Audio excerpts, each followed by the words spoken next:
রবিবার মানেই ভালো ভালো খাওয়ার দিন, দুপুরে একটু মাংসের ঝোল আর ভাত।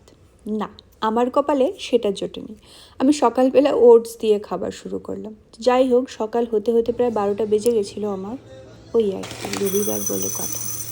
তো কী রান্না করব বুঝতে পারছিলাম না। ঘরে ছিল পালং শাক, মুসুর ডাল আর করলা। ইন্ডিয়া ভার্সেস নিউজিল্যান্ডের ফার্স্ট ম্যাচ দেখতে দেখতে ভাবলাম, না, ডাল পালক আর করলা ভাজা এই দুটোই আজ বানিয়ে নিই। দুপুরবেলা আর কি চাই, কারণ এমনিতেই আমার দুপুর হতে হতে 3:30 বেজেই গেছে।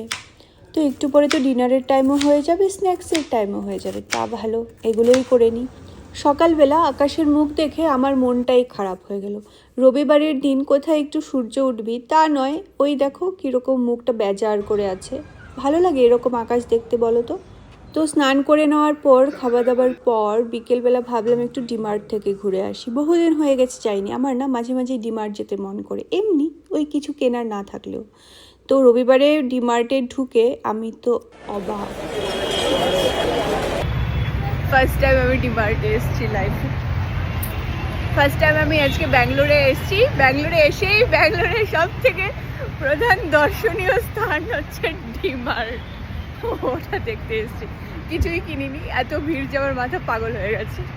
ডিমার্ট থেকে মাথা পাগল করে বাড়ি যাবার সময় ভাবলাম, না, মাথাটা ঠান্ডা করার জন্য একটুখানি ফুল নিয়ে নিই। তো এখান থেকে অনেকগুলো সুন্দর সুন্দর ফুল নিয়ে নিলাম, আর তা নিয়ে বাড়ি চলে গেলাম।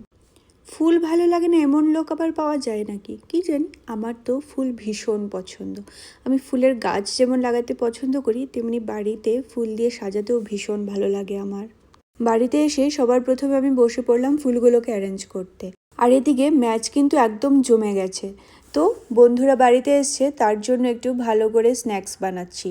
স্ন্যাক্স বানিয়ে ওগুলো খাবো, তারপর কিছুক্ষণ আড্ডা দেবো, তারপর প্ল্যান করব রাতে কি করা যায়, ডিনারে কি করা যায়।